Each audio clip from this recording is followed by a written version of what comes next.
Dori, we're on day 4 of our family California adventure. I'm thoroughly enjoying it. What's your favorite parts? Oh, I've just enjoyed seeing all the beautiful scenery in California.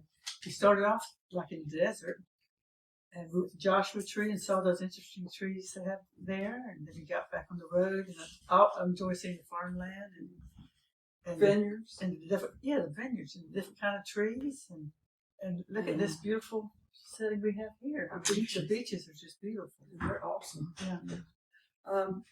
So I know your new book's coming out very soon, and I know it's set in California. So you live on the East Coast. Why do you want your book set in California? Well, I started writing this book about a little over 10 years ago, and I live in a little small town. I just wanted to think of some place that might be more exciting. So I just went as far away as I could to California, because I'd been to California before with my family, and I thought it was a beautiful state and might be a fun place for the story to take place. Right. Okay. I can't disagree with you there. I'm just amazed by what I've seen so far. Yeah, it's just beautiful. It's really my first time here. Yeah. So what inspired you to take the leap and do a book? Well, my daughters were teenagers. They were getting together to write a book with their friends, and it was sort of a similar theme. It was about sci-fi with aliens, and I said, I wonder if I can do that. So I just went upstairs and had the drawing table up there and got composition books and just started writing the story, and it just took off from there. And I just really enjoyed coming up with these interesting concepts. And why write a book now? At this point in your life, what inspired you to write a book? Well, I've been writing it. Right. For fun. It was just for fun. Right. And there's others I've written, several of them that are sequels. Right. It was just something I enjoyed doing that was fun. But then my family encouraged me to publish it. Right. So I remember when I was in college, this was back in the 70s, and we had no internet, very expensive to do long distance phone calls. I would get letters from you, and I open it up, and it's a fat letter. Open it up, here's a little cartoon book featuring Seymour and Stripes. That's right, that's a little cat cartoon I used to do. I used to like to draw a lot. In fact, that's probably one reason I didn't do so well in school, because I stopped drawing and doodling and thinking about other things instead of math. Right.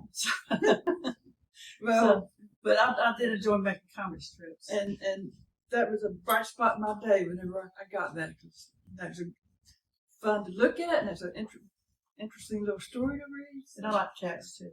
So you have actually been a writer most of your adult life. You think about it, the story that meant so much to you. I used to like to draw all the time, and I started making comic strips because I was a fan of comic books too. Yeah. And I did my 2 little cat characters. One was an alley cat, and one was a house cat. That was a little fun thing I did. So you are already an established writer, basically, because you looked at my spirits, encouraging me with your story. Yeah. So you definitely have that gift.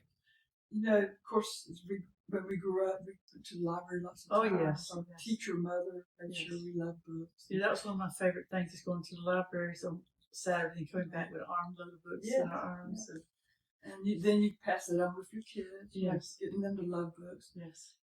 So another thing I was wondering about, why would you want to bring in characters from another planet?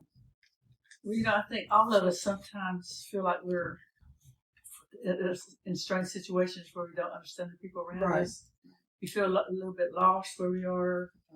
I think at some point in our lives, all of us have moments when we feel that way.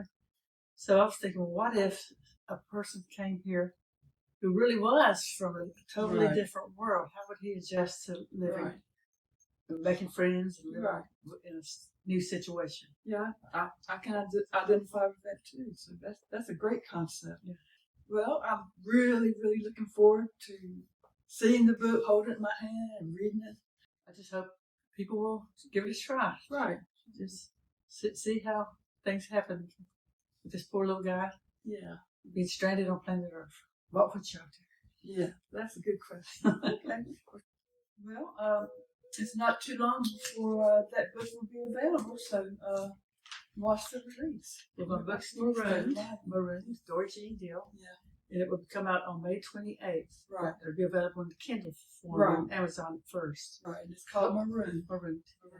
Well, I'm very much looking forward to reading the final version of it. So thanks for helping me understand, the process of getting to this point. Wow, how exciting! It's been a long time, but yeah, here it comes. Yeah. I hope people will enjoy reading it. Yeah, I know they will. Yeah. Thanks for giving me some background. I appreciate knowing more about what ended up making it. So thanks. I'm glad to share. Glad to share.